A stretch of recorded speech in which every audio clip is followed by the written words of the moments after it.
Hello, everyone. Welcome back to another episode of Don't Wait Till Monday podcast. I'm your host, Kirsten Quigley, and today I have the honor of having Bryan Broecker on this episode.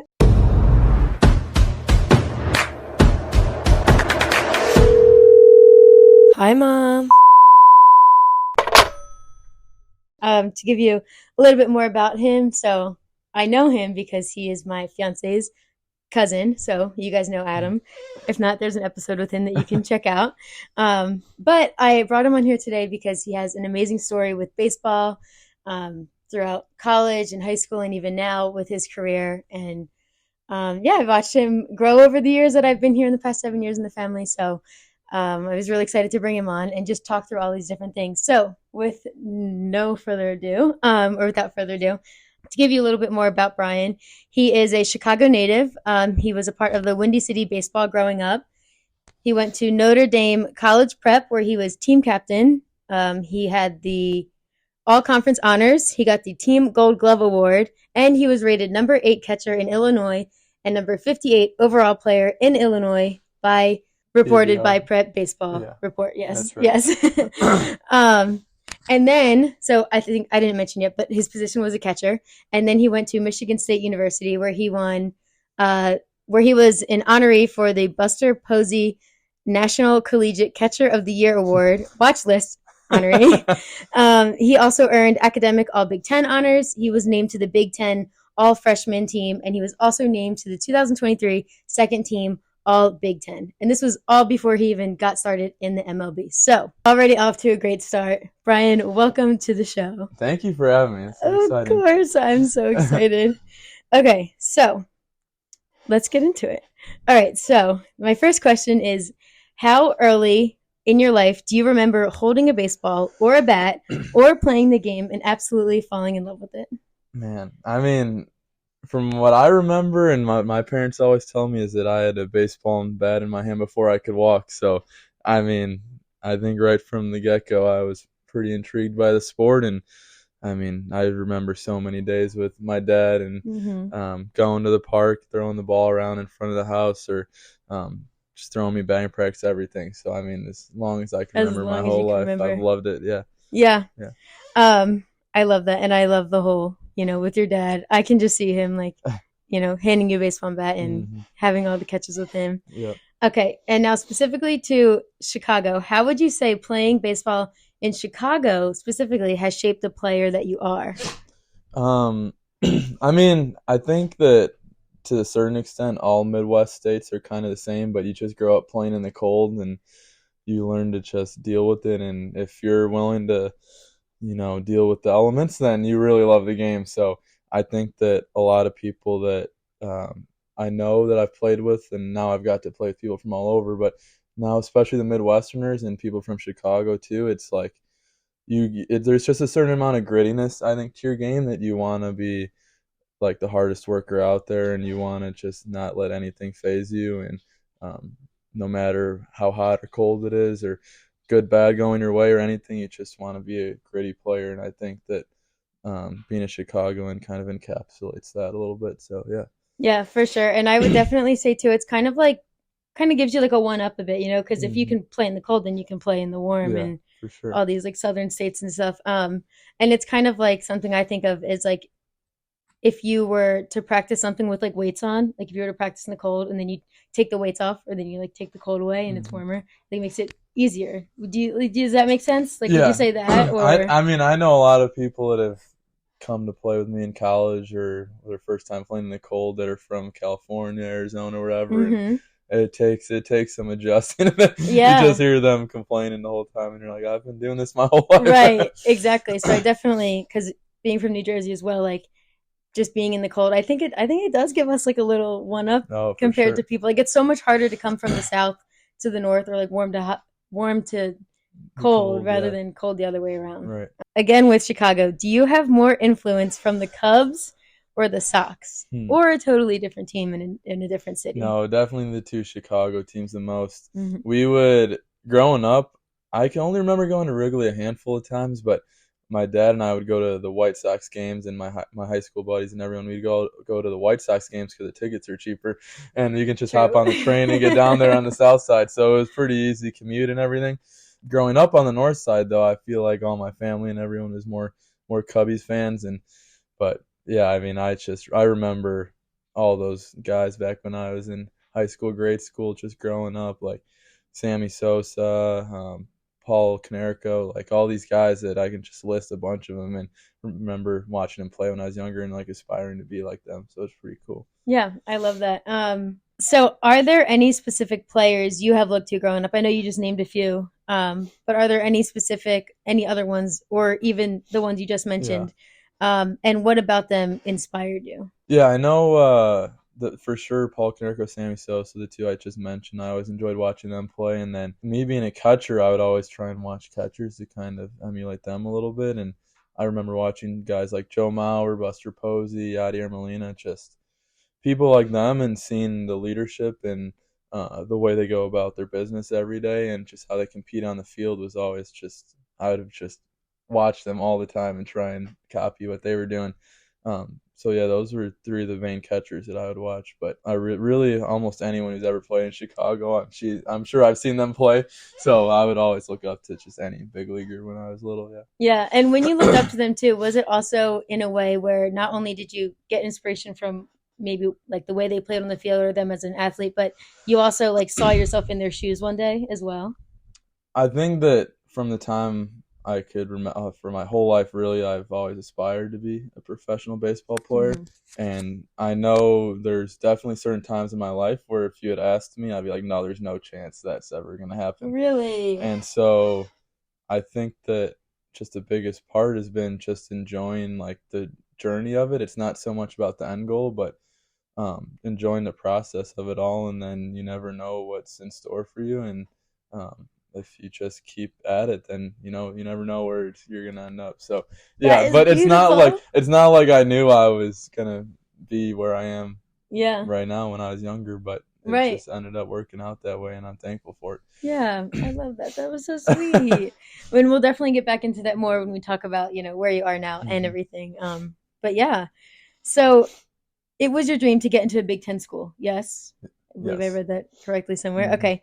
So in 2019, when you committed, how was that feeling? Or how was it feeling when you even maybe got the offer? Talk us through all all getting into college things. Yeah, I think I mean obviously probably you look at the conferences SEC and ACC are probably two, and Big 12 are probably the bigger baseball conferences. So Mm-hmm. if you had the opportunity to get out of the cold and go to the South and play where Right. you can play all year round, I think everyone, dreams for that. But I know just for me, especially being from Chicago, and the Big Ten is really like the big Power Five conference of the Midwest. And so yeah, it was always a dream of mine to be a little bit closer to home and play at a high level. And um, I remember just talking to a few schools, and I was kind of getting deadlined by a few, and Mm-hmm. finally, like Michigan State had seen me play, and funny enough, the first game they ever saw me play, I think they were watching someone on the opposing team who ended up being teammates with him, and they just happened to see me by chance. But that game, it was a really hot day, and I got hit in the throat with a ball while I was catching, and I had Ooh. to come out of the game. Oh So the first time no. they ever saw me play, I was knocked out of the game just like that. Yeah. After they'd have seen me play a little bit. So were Um, they there to see both of you no, or they had no idea who I was. They were oh just watching wow. another guy, and I Okay. happened to be playing in Okay. this game. And yeah, but I guess they saw enough, or they were intrigued, and I got in contact with me after the game and saw me play a little bit more. But went on the visit, and that was a little bit later in my recruiting process, and Hmm. I went in there not really knowing what to expect. Like Yeah. the bigger school is a little bit intimidating to me. Hmm. But as soon as I stepped on campus, I was like, this feels like home. And I was okay. yeah, That's the next thing I was going to ask. Like, did you get that gut feeling? Because I know when I visited NC State, I was like, "Yep, this is where I want to be." yeah, I remember getting there. Not I was like, this will be really cool to go on the visit, but I don't think I'm Hmm. gonna go here. And then as Okay. soon as I got there, I was like, I love this place. Like Oh this is so cool. yeah, And it was hard because there were other schools that I liked as well. And for sure. so I remember spending like just a lot of time in prayer about it, honestly, and just Hmm. trying to feel like where I was guided. in that way. So I prayed a lot about it and had a lot of conversation with friends and family and helped guide my decision. And but yeah, I was just really blown away and wasn't expecting it going into it. And Hmm. yeah, I'm just proud to call Michigan State my home now. It's pretty cool. Yeah, I love that. And I mean, especially like I'm always so proud to talk about NC State and Yeah, all of for that. So sure. when you have that love, because I also before going to NC State, I was at Coastal Hmm. and I didn't have that feeling there. So like being in that feeling is the best ever to Oh yeah. have that and just have that confidence within your school and everything. So I love Hmm. that that worked out for you. Yeah, I remember when I was a freshman walking around and just I was walking in the field for one of the first days of practice and looking up at the stadium and I was like, "There's no way that this is Yeah. my life right now. This is the coolest thing ever." Yeah, and you just I'm glad that like it seems like you really take in these moments Oh that yeah. when you achieve something because I remember after my first like run out at my first NC Hmm. State game, like I landed my pass and I literally just looked around and was like crying. I was like, Uh-huh. how is this real? Yeah. So Yeah. it's the best feeling Yeah, ever, so especially when cool. you work so hard for like you said Right. you Yeah, were you know how it is too. Yeah. yeah, you were holding a baseball and a bat before you could even walk. Hmm. And then next thing you know, Yeah. It's pretty 18 years surreal. later. Yeah, it's insane. Right. But I love that. So, another thing with college, as a Big Ten student athlete, what did a typical day look like for you at Michigan State? Hey, Peanut. Peter Um, Peanut, he has to make his appearance. right. I mean, it was pretty brutal for me sometimes because it was a lot of Hey, long days, a lot yeah, of really yeah, long for days. sure. I was an engineering major at school, so that Yeah. my workload in the classroom was um, pretty tough. And I remember my first year I ended up redshirting, so I tried spacing my classes out for 5 years, which helped me like manage the workload a little bit because I could spread it out for 5 years instead of four. Yeah. But even with that happening, I mean, I remember there were a lot of times where I was up till 2 or whatever to finish an Hmm. assignment, and then I had 6:30 lift or whatever it was the next day, and that was never fun. But I would say a typical day, I'm probably up somewhere around 8 and then go to my classes and then practice usually starts around 3. Uh, Do practice 3 to 6, weights afterwards. Go home, get some food, and then I know Peanut. Peanut. I know. Can you lay down? And then get some food and then do homework. Maybe find some time to socialize. Hmm. But really from 8 until like 8 again, probably I was out of the house Yeah. doing classes, practice, weights, homework, and then I was involved with student athlete advisory committee, so that would meet, and then also an organization called Athletes in Action. So between all the classes and practice, I had 2 other commitments on my plate. So it was a lot, and always doing something. Yeah. And yeah, I mean I loved it. Yeah, me too. So that's like the life of a student athlete, right? Like some people, like especially going to a college level, you have to know what you're signing up for. Hmm. Like Oh yeah. it's essentially like a full time job. Right. It's a lot of work that you're putting in outside of Hmm. academics as well. It's a lot of balancing things, and then to have other extracurriculars on top of that that you join, Right. you just have to fit it all in. Now, would you say that you kind of took like everything day by day, or did you look at your week ahead and Oh, plan, or no. I I mean, I needed to know when my assignments were due. So fair? I would plan that out. Other than that, no, I was just going day by day. I Yeah, was just trying to get through one day. Once I survived that, then I would get in try yeah, and tackle the next day. And absolutely. but yeah, I mean, it would kind of try and plan out when to do homework and when the assignments were due. But other than that, no, I was just trying to make it through the day. Yeah, I get that. I feel like I was like that too. I just kind of found time, and I was like, all right, I'm gonna do homework now, or things like that. Peanut, really? Come on. What do you want? Here, do you want to He say wants something? attention.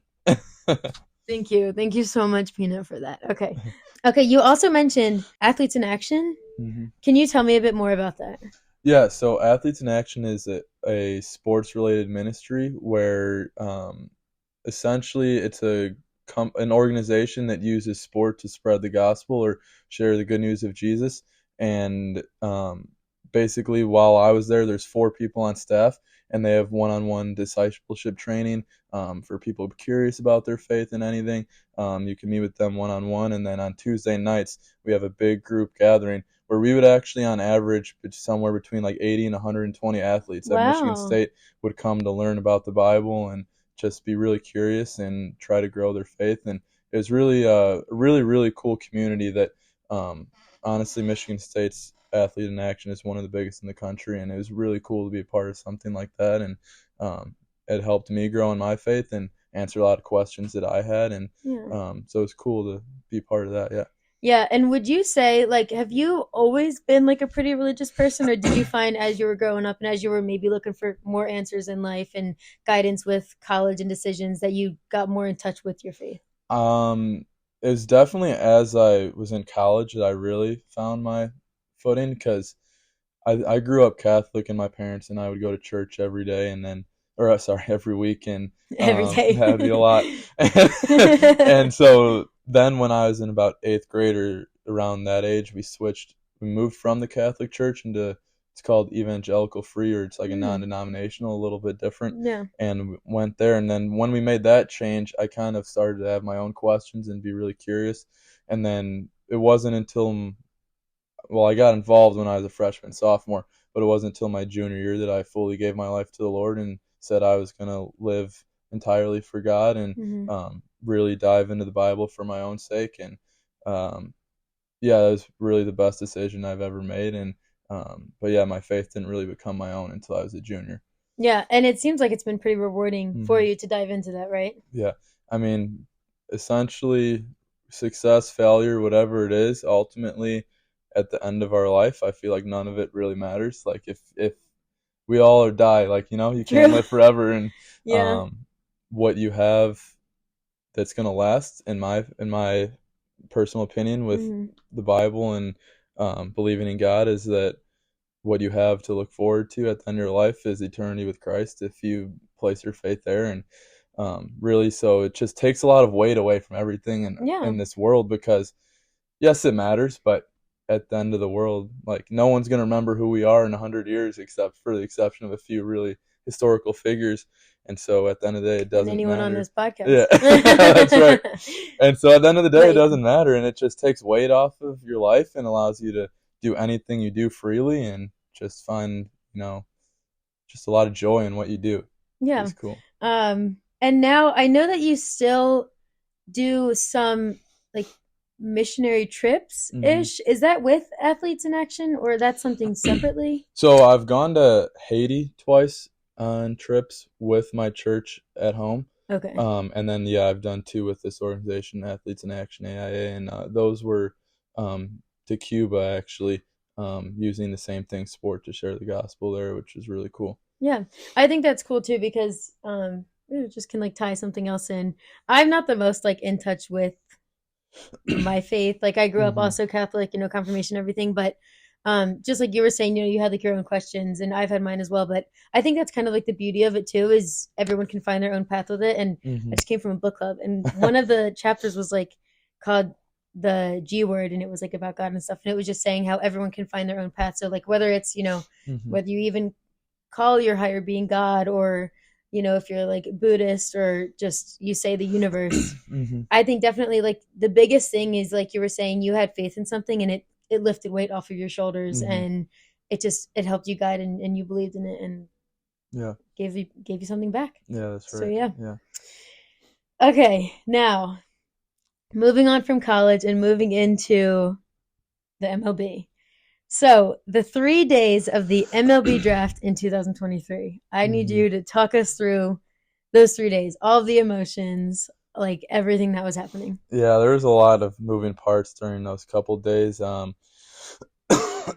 the time, actually, I was still out in Newport, Rhode Island, playing summer ball out there in a college league, and I mean, I had gone to 5 or 6 pre-draft workouts, and I had been in communication with probably 15 teams or something like that, and I had spoken with my agent a lot, and he was basically trying to get the read of how everything was going to go, and we knew I wasn't going to be a first round draft pick, or first or second, which is the first day of the draft. Mm-hmm. So, I mean, we just turned it on. and watched. And Yeah. one of my best friends, Mitch, ended up getting picked on the second Come round. on, Mitch. Yeah, I know Mitch. yeah. There you go.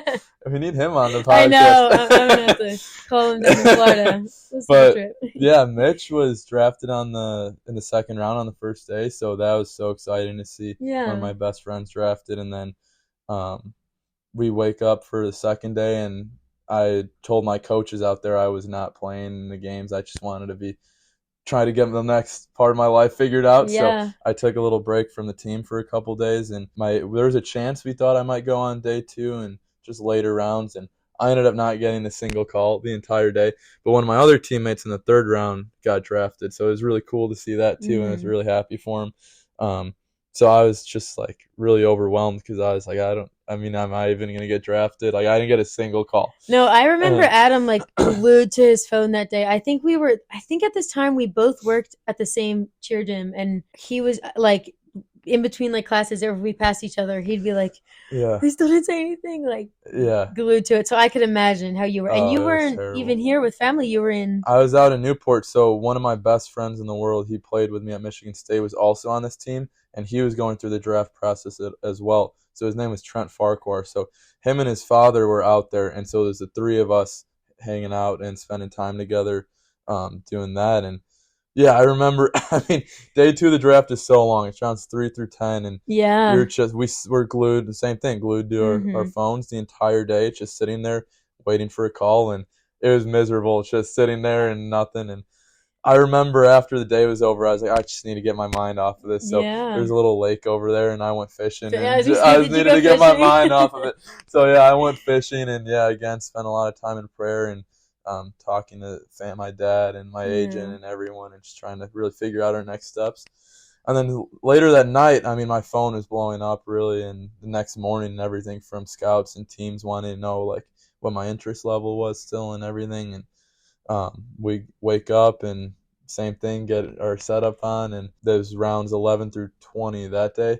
Mm-hmm. And yeah, we ended up going in the 13th round, and I remember it was just such a surreal feeling, and to be Yeah. able to spend that with Trent, one of my best friends, and his dad was really cool. And I got off the phone with the Rays and thanking them, really happy. And I mean, by the time I called my dad to talk to him right after that, and then by the time I got off the phone with my dad, I had like 50 something text Oh messages or yeah. something. My phone was just blowing up. So it was really cool just to see how many people were invested in my career and just really Yeah. cared. And I was definitely just overwhelmed with a lot of emotions, and it was really cool.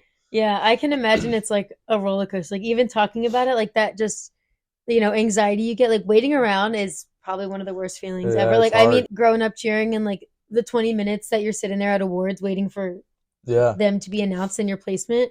So like for that to be over the span of 3 days, like how was your stomach? Like I feel like I would have been like sick to my stomach like the entire time. I don't know. I mean, Like that's what the I'd be waiting is feeling. hard, and I remember at night it was a lot worse. But the morning, like I felt okay with it because, I mean, at the end of the day, if I don't get picked, I get to go back to Michigan State, True. which was another great option. But no, I was definitely really stressed out, just like Yeah. Oh. ready for the few days to be over with. Yeah, I And the think hard thing, the other thing that's really hard is my buddy Trent. I was with him, and he ended up going all 20 rounds and not getting picked up. And to see like oh, me in one of my like most like exciting moments, yeah. and then my one of my best friends not having that Mm. go through was so tough.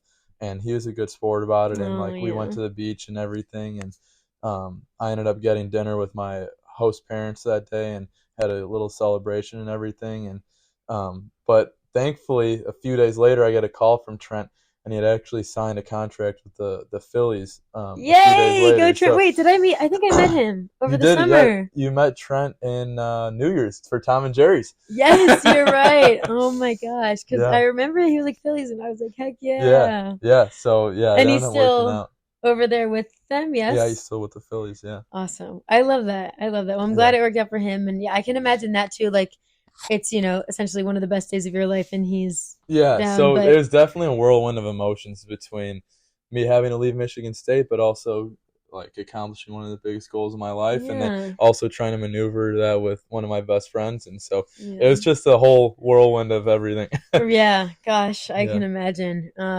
Man. Okay, so now we're gonna look into the past 2 years since then, or I guess two and a half. Two. No, this will be like 2 years coming This, up. So it's yeah, been year like and a a year and a half. half. Yeah. Okay. Um, so talk us through those past 2 years since then. So from Tampa to Charleston to Kentucky, how Yeah. is it? Just talk us through it. So basically, when you get drafted, you have a week. They give you the dates, but about Mm-hmm. a week to report down to the facility, Mm-hmm. which is where the spring training complex is. So for every team is different, but ours was in Port Charlotte, Florida. But because of a hurricane, it was wrecked. We were actually in Sarasota. Mm-hmm. So they gave us all the flight information. They did it all for us. We just got our ticket, and they gave us a date that we had to get down there. But I was out in Newport, and I wanted to see my family, so I remember having to drive myself all the way from Newport to Chicago, and I Yeah. was trying to go straight through the night. Couldn't do it, and No, I thankfully yeah. had a friend in Cleveland, so I called him Oh up and yeah. crashed there, and then finished the drive. So I got to spend a few days at home with family before heading down. Mm-hmm. And then so I was down in Sarasota, Florida, within a week of getting drafted, I'd say. And then from there, you go through just you sign the contract, you get all your physical and all the paperwork and everything taken care of, and then that's where you start at in the complex, which is that level of baseball is called rookie ball, or Okay. now they call it complex league, but it's all the same thing. Mm-hmm. So that's where you start. And then from there, you try and work your way up to the MLB team. So it goes from rookie ball to A ball to high A to double A to triple A and then the MLB. So Okay. it's a very long process, and um, just got to continue to work your way up. But yeah, after I got drafted, I was down in Sarasota in the complex league down there to start. And then so because I remember, I feel like you're always driving here and there, like all the Everywhere. time. So I guess when you signed with Tampa, you were then put to the Charleston River Dogs, right? Yes. Which is So that was a level above the complex league. So I spent about 3 weeks in the complex when I first got drafted, and then was promoted to Charleston, which is like every MLB team has their affiliates, and they're all over the country. And so there's different A ball leagues, different high A leagues, different double A leagues. So it's all just dependent on where your MLB affiliated team has their minor league teams. And so I was sent from the complex to the single A league, which is happens to be Charleston for mhm. Tampa Bay, and so yeah, that's where I was spent the remainder 6 7 weeks of the season. Yeah. Okay. And so people who got like signed when you did or drafted when you did, did you have other people from Tampa Bay go up there, or was it Yeah, like so just it you? baseball's it's kind of weird because it's just the way that they move people is so different. It's based off of need, and really, I mean, I guess they're first round draft picks they're going to send up, but Mm-hmm. also pitchers, you want to be really careful with their arms. And so with with really almost every MLB team, they won't send their new drafted pitchers to play because they don't want to hurt their arms. So Mm-hmm. it, all the pitchers stayed in the complex, and then it was myself and three other teammates went up to Charleston at about the same time. Yeah. Okay. And then how was that in Charleston? I know you loved I love Charleston. Charleston and South Carolina and being down there in the warm and fishing and everything. Yeah. But like the team itself and that experience Should, for those weeks that you were there. Yeah. First of all, Charleston is one of my favorite places on Yeah. earth. I mean, like you said, It I is love. beautiful. Yeah, it is so beautiful, and Hmm. really like there's a lot of history there in Charleston and Yeah. everything, which is cool to see, and a lot of sightseeing and everything. And I love fishing, and so on our off days, you get your choice. You get to either go bass fishing or you get to go in the saltwater and intercoastal waterways there, and there's just so many options. And I mean, I loved it all, and Yeah. so it was like the best of both worlds for me. But definitely, even just pro ball in general is a really big culture shock. My first roommate out of in pro ball was from South Korea, and I mean, me and him are still really good friends now, and Yeah. he speaks really good English. But when he came to the States, he learned it in 6 months, which is incredible. English? He learned English in 6 months. Didn't Wow. know a lick of English before he came to the States, and picked it up in 6 months. And now me and him talk all the time, Yeah. and he's incredible. Um, and then the rest of my team, I mean, I've got guys Cuba, the Dominican Republic, Venezuela, Puerto Rico, like everywhere. And just walking into that clubhouse in the locker room there it's different than anything I've ever experienced. And it was hard at first when almost in the complex league there's more Latin Americans than there are Native American or native English speakers. Yeah. And so it was a very big culture shock. But it's so cool to be able to get to meet people from all over the world and see what you have in common and just learn more about different cultures and be able to share a common experience on a baseball field no matter what background you come from. It's pretty cool. But yeah, it's just very different than anything I had ever experienced up until that point. Yeah, and you were able to also, like, you're pretty fluent in Spanish now, you would say, or but Más o menos. well, yeah, un poco. Yeah, no, my kindergarten through 8th grade school is called LaSalle Language Academy, and you took a language all, what is it, 9 years? I don't know, K through 8, Yeah, whatever it something like that. is. And you either got to do Spanish, Italian, French, or Chinese. And so I took Spanish the whole time. And then I took it for 4 more years in high school. So I had a decent background and understanding. And so it's funny because all the Latin, not really any Americans really know how to speak Spanish in pro ball. Yeah. And so they all assume that I have no idea what I'm talking about. Yeah. And they'll say something and I'll like chime in. They're like, "Oh my gosh!" Yeah, but I like love that because one, like, you're showing that like you want them to be engaged, or you want to be engaged in their conversation, and it probably makes them feel so welcomed, and like so seen. Yeah, and So I love that. it's cool for both of us because they help me with my Spanish and I try and Yeah. help them with their English, and it's really good for both of us. And I enjoy it trying to you know use Spanish to communicate with them. And even when I was in Charleston, I remember some of them didn't have their own cars, and so they would ride with me to the field, and so we would put on our Latin music or whatever in the car Yeah. and just Vibe to vibe. it. Yeah, I yeah, love it was it. pretty cool. Yeah. Yeah, it's like all these Latin people and then just And then Brian me. jamming it up. I love Yeah. it though. I love it. And I love how sports can do this. Like, Yeah. the culture of sports, and like you were saying, like somebody from South Korea came over to play baseball. Mhm. Like, I just think that's beautiful. Yeah, I love that's so that. And cool. how it just like brings people together, and there can always be that one mutual thing to do Mhm. that. And I think it's so cool. I would have never thought of baseball like that. You know what I Yeah, mean? Like, yeah, so I love that you got to experience that and that you're sharing it with me. Thank you so yeah, much. yeah. Then that year, when does the season end? So we actually ended up winning the championship that year You're in in. A-ball, which is really Yes, you exciting. We did. had Wait, our there's such a good picture of you. yeah. I'm gonna clip it. I'm gonna clip it There's right probably here. a bunch of pictures of, Yeah, that's true. of crazy stuff going on there. But we had our little champagne party and everything, which Yes. that in itself was pretty surreal too, because you see like people winning championships on TV, and then I'm like, oh, I'm just an A-ball. There's no way, And then we walk into the locker room, and there's just 50 bottles of champagne and Yes. plastic up all over the locker room, and you're just Going spraying it. And crazy. yeah, it Yeah. was pretty cool. But yeah, that season ended up it wrapped up end of September. Okay. And And then I actually had to go to the Dominican Republic for instructs after mm, that. So after the season ended, my draft class went to the Dominican Republic for that's so 2 weeks, cool. which was pretty cool. Yeah. If cheer could send me abroad, which I know it has for some people, it's amazing. I think that's the coolest thing ever. Um, and okay, so then or the season like wraps up around September ish, and so then you go back to training in February.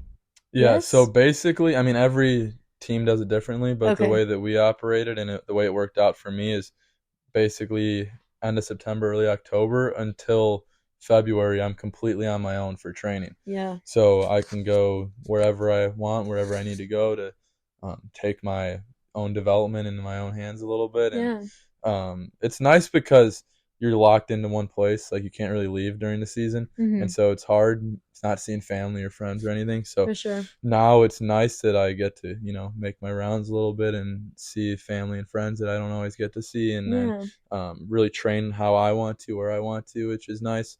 But yeah, by about now you're ready to start like competing again and getting Nancy to get back with the team. Yeah. And I mean, that's a pretty good chunk. Like, I mean, say roughly beginning of October to February. That's a lot of time, actually. Yeah, Like, it is a lot. not off, but to step away and, like you were saying, like do your own development and just visit family again, all of that. So Right. that's nice because I feel like most people, when you think of professional athletes, you're like they have no time ever, Hmm. but you do. Yeah. So okay, so then in February, so that year wrapped up, and then February you went to training back in So we Florida. had opened up the other spring training complex that was repaired from the hurricane. So we were back in Port Charlotte, Florida now, which is Okay, just an hour south of Sarasota. But yeah, still went back there in February. and then you're training with the team until Until about end of March, and then they give you your assignment to what level, whether you're in A ball, high, double A, triple A, wherever. right. And so yeah, you're with the whole organization, which is about 150 people, I Oh my think, in the goodness. entire organization, all in one spot, just waiting to hear where you're assigned. Yeah. And then yeah, about April 1, you get sent off to wherever you go, and yeah. And you were sent back to Charleston? Yes, started the year in Charleston. Ended up spending probably a little over half of the year there, and then went to Bowling Green, Kentucky when Hmm. I was promoted to high A, and then yeah, I spent a week in Triple A in Durham, North Carolina, as like a fill-in, like temp guy kind of, Yeah. and then went back to Bowling Green after that to finish out the year. Yeah, I remember that too because you were driving Kentucky and North Carolina. And Yeah. also, when you went to Durham, Adam and I, as you maybe don't know or no, we lived in North Carolina. We were in Raleigh, and Adam was like, "If he goes to Durham, I'm gonna," because we were moving to Chicago. He's like, "I'm gonna be so mad." And then and then Brian's like, "Going to Durham." And I was like, "Oh my god!" And then you were like, "I'm going back to Kentucky." So I was Yeah, I like, was "See," there for a week. um, but yeah, I think so. You were saying too, it's kind of on like a needs basis, and they Hmm. can really just Yeah, I not toss you mean, around. That sounds bad, but essentially yeah. that's what's going on. Yeah, I mean, really, if you're really just outperforming everyone, you'll move yourself up. Mm, But really, it operates on like you said, a needs basis. And if someone gets hurt or someone's struggling or whatever it may be, then that's how you move up and down. And um, but yeah, I mean, the travel was a lot for me this yeah. past year. And just like for an example, if for people understand, like when I got promoted, I met the team on the road. So, and they were on a 2 week road stretch actually. So I was in Charleston, and I got to call on a Sunday night that, hey, you got to get on the road tomorrow or whatever. And so I met the team in Rome, Georgia. So I drove from Charleston to Rome, Georgia, and then they were on the road again. So I had to drive from Rome, Georgia to Asheville, North Carolina. And then after that, we were back at home in Bowling Green. So I had to drive from Asheville to Bowling Green, Kentucky. Oh And my then I got goodness. situated with my home there and everything, and stayed there for a little bit. And then there's like a random Saturday after I'd been with the team for a while, and I wake up to a call from my manager, and I was like, "Oh man, what happened?" Yeah. And and he's like, "Hey, like, you awake?" And I was like, I'm in bed. Like, I just Right. woke up." And he said, "Well, you got to get on the road in an hour." Oh And my I was like, so I goodness. packed my entire place up and got on the road, and I was in Durham that night. So yeah, Yeah.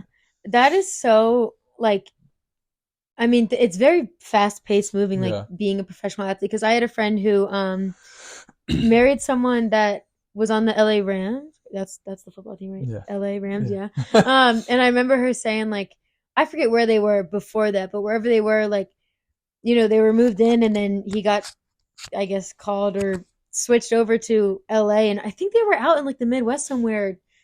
Detroit maybe, I totally forget, but she really like had to pack up herself Yeah, and just meet him out there and like right. it's insane, but it's just kind of how it works, right? Like Yeah. I it mean, just yeah, especially if I mean, I have teammates who have wives or girlfriends that travel with them, and especially like if you're in that situation where you're kind of following around your boyfriend or husband or whatever it is, like, yeah, it's hard on them too because their yeah. lives can just literally be picked up and moved at like the snap of a finger. Yeah. Would you say that it like keeps you on your toes a bit or are you like, man, let me stay somewhere? uh, Or are you kind of like grateful for it all?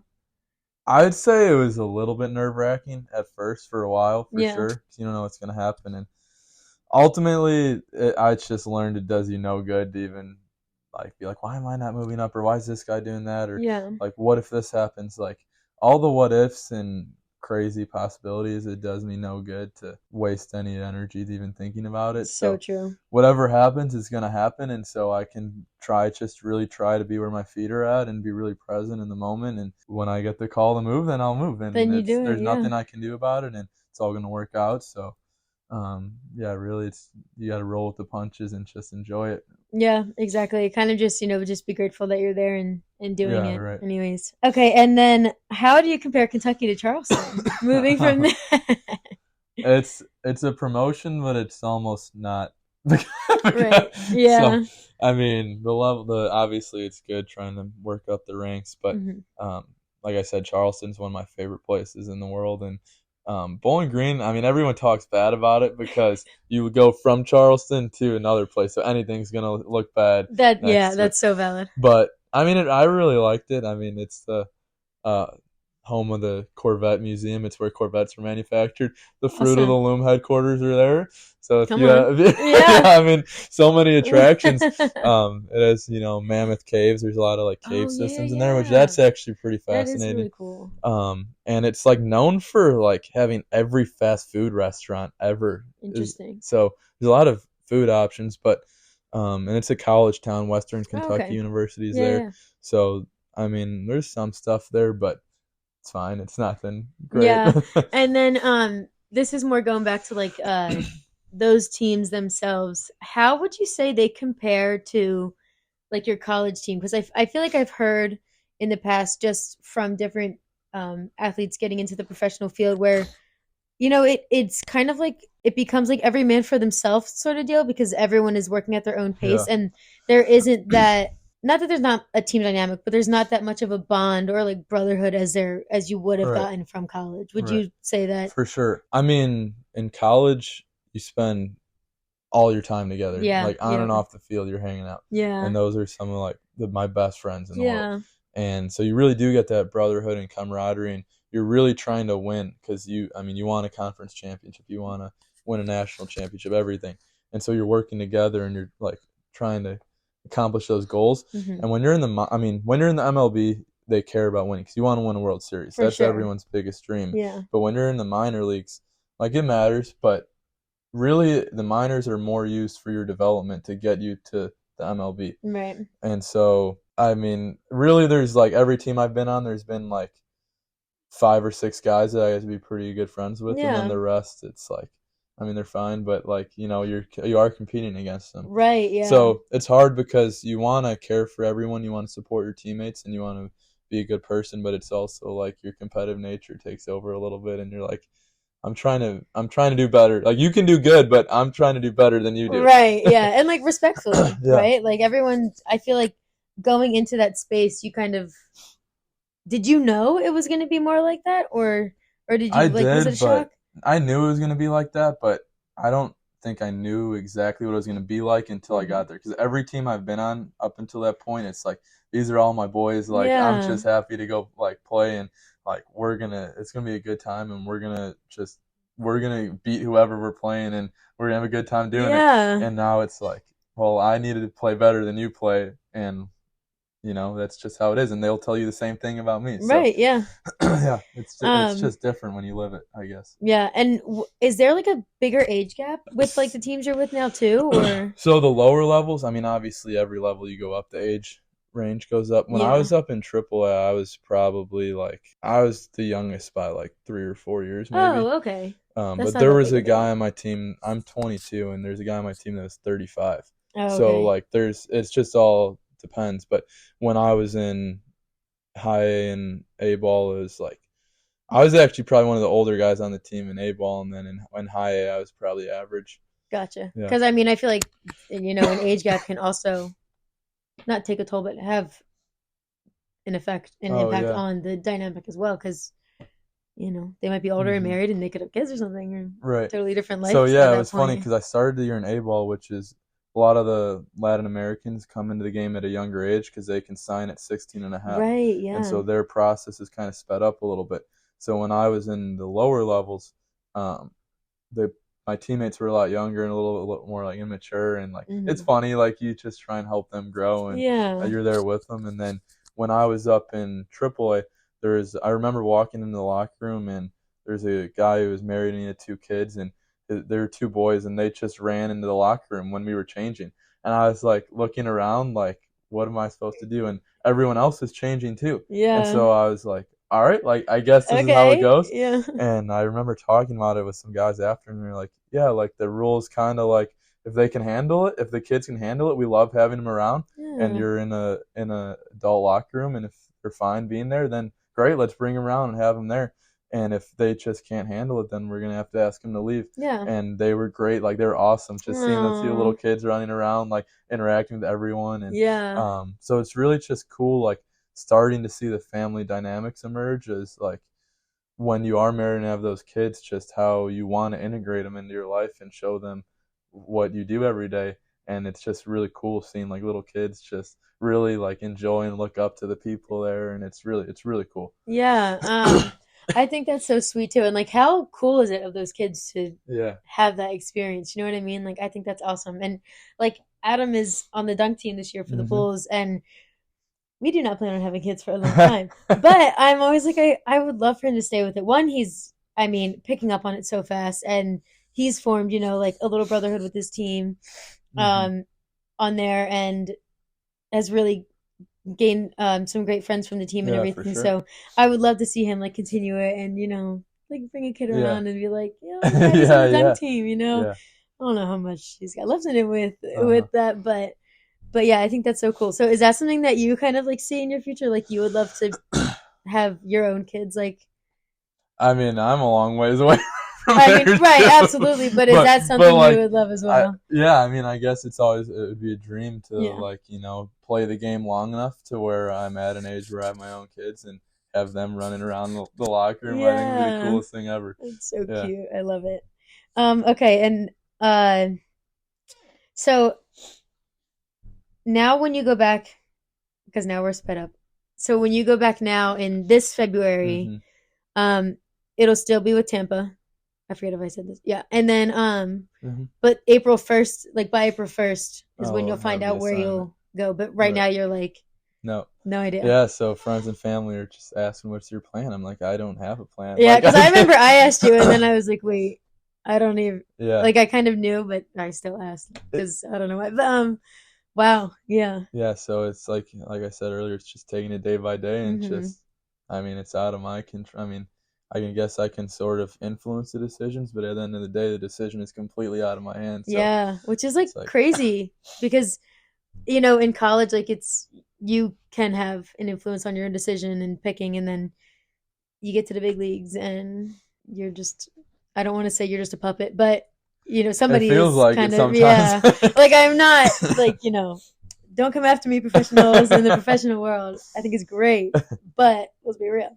Yeah, Um yeah, well cool. I'm glad I love going through timelines with people. So yeah. like I love doing all of that. And now I think I understand more about each team a little bit. With you, would you call it like the tiers of baseball? Yeah, Like you with can my call it okay, that. Yeah. because I remember when you were going like through different teams, and Adam would explain to me, and my brain was just like, huh? Because Yeah. I grew up knowing the Philadelphia Phillies and the River Sharks, the minor league team and like the major league team. So Yeah. then I had no idea there was even all these other Yeah. ones. So yeah, I Yeah, feel a little and I more mean curious now. everything's kind of changed since COVID, just the structure of everything. And Oh, so it's really hard to keep up with it, and honestly, when you're not if you don't live it, it's really hard to grasp. And yeah, I completely get it. It's so yeah, confusing. yeah. Um, okay. All right. Well, thank you so much for sharing all of that. These next questions, we're gonna dive back into yourself more a little bit, and wrap things up here with a few more questions left. But Mhm. um, okay, so is there anything you would say to your younger self in high school or even in college or when you were like super young? Anything that would help you with this trajectory or that you would just love to tell yourself? Probably just to not worry as much Mm. and just show myself a little more grace Yeah. and just enjoy really the moment a little more because it's kind of a lot of advice, but I was so hard on myself growing up, and I'm still pretty hard on myself, like a little Mhm. bit too much of a perfectionist, and like if you never give yourself some grace and allow yourself to fail forward, as some people would say, then really just getting caught up in the Mhm. past, and there's nothing you can do about that anymore. So if you're not learning from everything that's going on in your life, then you're almost wasting your time because you're Yeah, just that's so true. so. I definitely think I didn't do the best job of that when I was younger, and I was too hard on myself. Hmm. Um, but I mean, I definitely looking back at it, I'm really thankful for all the work that I put in when I Yeah. was younger because I see people working now that are like in high school or wherever, and I'm like, you're not doing anywhere near enough that you need to do to Yeah. get to. You say you want this, but you don't because you're not working anywhere near as hard. Yeah. So I'm really thankful that I had enough. Like I think my dad really instilled it in me, but Hmm. I was thankful for how much time and effort I put into it as growing up, and I loved it, but almost worked too hard sometimes to where Yeah. I was hurting my body or like just killing myself mentally. Hmm. So just enjoying all the ups and downs, highs and lows, everything that the game and life throws at you, and yeah, just learning really to learn from your failure. Yeah, Yeah. That's such a good answer. Yeah, and I feel like a lot of people can resonate with that, honestly, in just life for as sure. well. So I was even gonna say, what advice I feel like what you just said that you would say to your younger self is maybe what you would also say to others who are aspiring to be professional athletes. But is there any other advice you would give to them? Maybe like working harder, because that is something I feel like people, they talk about wanting to be this professional or collegiate athlete, but Yeah.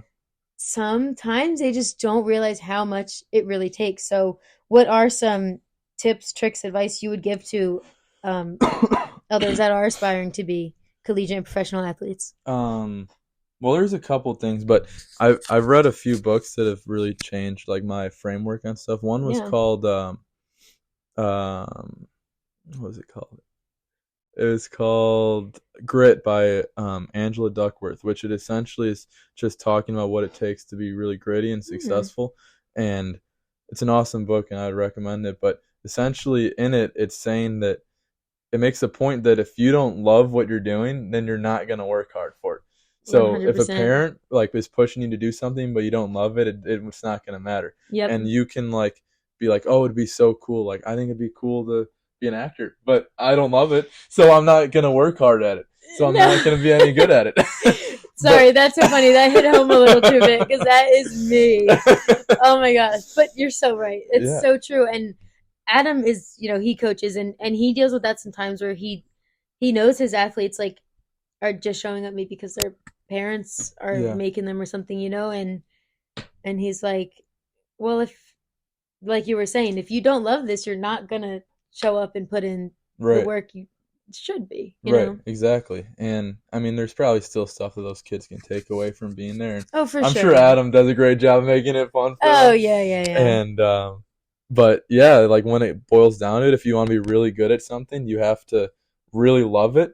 And you're going to, in doing so, you're going to be way more committed to that process. Yep. And so then from there, you can like start to be a little more goal oriented and like specifically like mark out what you're gonna do to have success. Yeah. But like I said, it won't matter if you don't love it because when you do, you're gonna just buy into it so much more. Yeah. Um, It's kind of like you're all in or you're all out yeah, type of deal, right? yeah. And you mentioned like, goal setting and things like that. Would you say were you like a short-term goal setter with a big one, or did you always look at the big picture? Like, how did that operate for you? I never really understood goal setting, I guess, and I was just like, I want to make it to the MLB, Yeah, and fair. that was it. Yeah, I was like, well, what does that even mean? Because like, yeah, how am I gonna do that? yeah, Like, if yeah, I for can just, sure. I can tell you I want to go to the moon, but how am I gonna go to the moon Yeah, if I don't have a plan to get there? And yeah. so we started working with this mental performance coach while I was at Michigan Oh, State, and cool. she kind of just transformed my perspective on really everything and how I attack my training and everything. And so now I have like tiers essentially of my goals, and so I can backtrack it. So if I want to get to the MLB, how am I going to do that? Like, what's the thing right below that? And like maybe it's like I need to get to AAA. Well, how am I going to get to AAA? Well, I got to get to AA. How am I going to Hmm. get to AA? I'm going to go to high. And how am I going to do all that? How am I going to get a promotion? Well, I want to hit 250 with 10 homers and do the X, Y, and Z on defense. So there are your tangible goals. And you're like, well, how am I going to what do I need to do to be able to accomplish those goals? Well, I need to sleep 9 hours a day because it gets me ready to play. And Mm-hmm. then I need to do my hitting routine every single day so that I'm ready to compete. And then I need to, like, watch what I'm eating. And the Yeah, list can just go on and on. And it's different for everyone in every for situation, sure. but it's really about like identifying that big goal and then working backwards from there. And so you can, make a checklist almost everything you can Yeah, check like off. you're mapping Yeah, out. I yeah, love that. Yeah. yeah, I'm someone who also kind of always sees like a big picture. So I love that you said that you saw your big picture and then you're like, all right, well, how am I going to get there? And then you mapped it out yeah, because that's kind of how I work through things. yeah. I see a trip I want to go on and then I'm like, all right, how am I going to make the money to get there? Right. And then I do it and I go. So And then yeah. it's so rewarding when you go. Yes, yes, exactly. When you've like checked off each thing or Yeah. accomplished it for sure. Hmm. Okay, I have two more questions left, but they're kind of just like a little more fun, relaxed ones. Is there any other advice you would say before we move on? No, I mean the other book I was going to talk about was Yeah. it's called "Be Where Your Feet Are At," and I had used that term before, but it's essentially just talking about like work-life balance. And Mm, yeah, I get so caught up in baseball, and I'm for sure sure. everyone gets so caught up in whatever they do, but you have a family at the end of the day. So if I go if I go 0 for 4, just have a really bad day at the field, but I go home and there's people who care about me that want to talk to me, and I'm taking my anger out on them, like, then I'm compiling my issue, and it's not Yeah. their fault. And so just being where your feet are at and making the most of every moment. So while I'm at the ball field, like, I want all my attention and focus to be there Hmm. and be with my teammates and work on my craft and just really enjoy it. But then once I change and I'm out of there, like, I'm a different person. Like, I have a different role to play now, and Yeah. regardless of the good or bad that happened at that game, like, I want to be where my feet are at with my family or with my friends, like, away from the Yeah. field.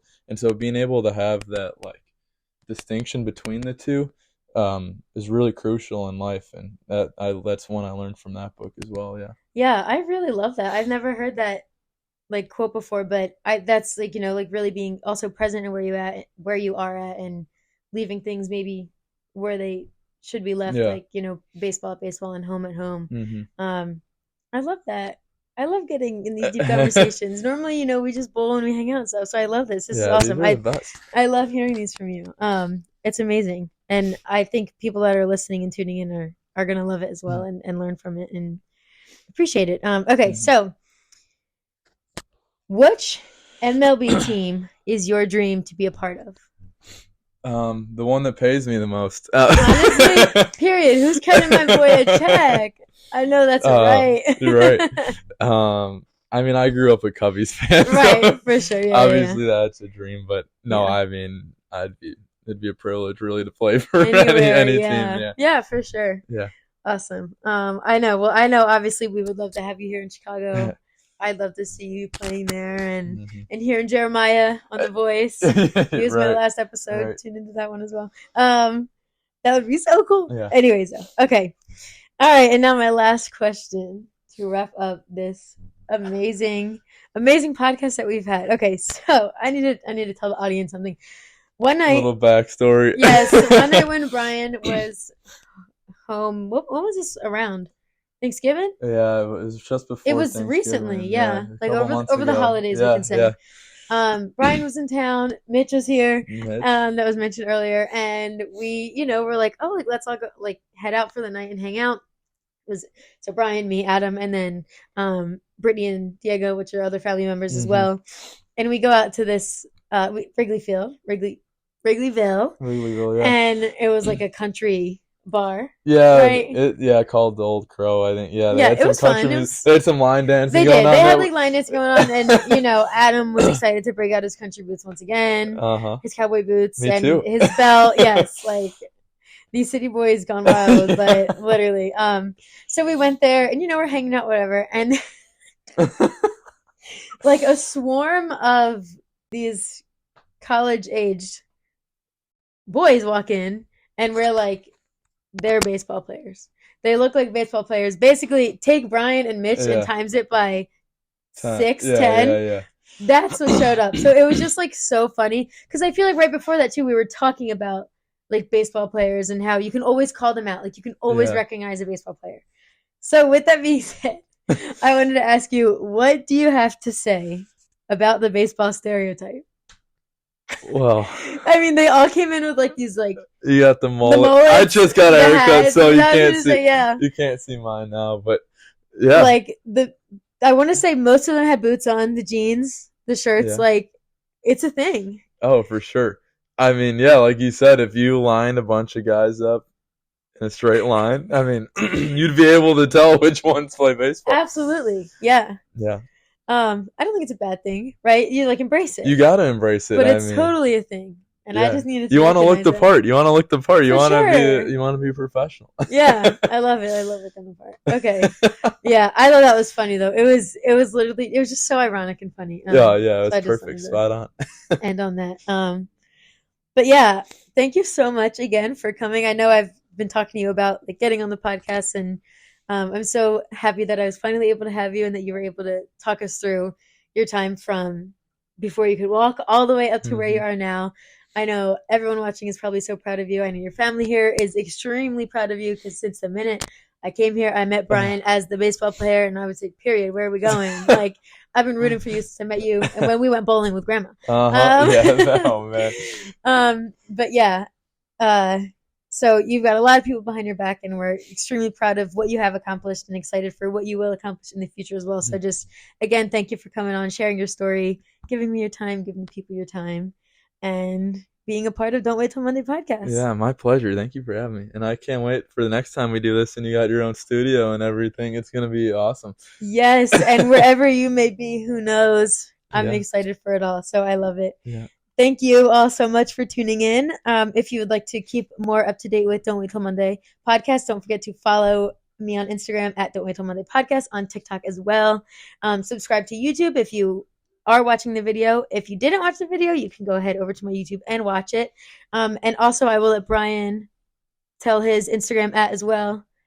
If you want to follow Bryan, I think it's just B Brecker 19. If you yes. don't know how to spell my B name, yeah. it's probably down Yeah. in B the B R O E C K E R, you got right? it. 19. Okay. 19. So we hope to see you there. Follow us on Instagram. And thank you so much again for being here. I will see you next time.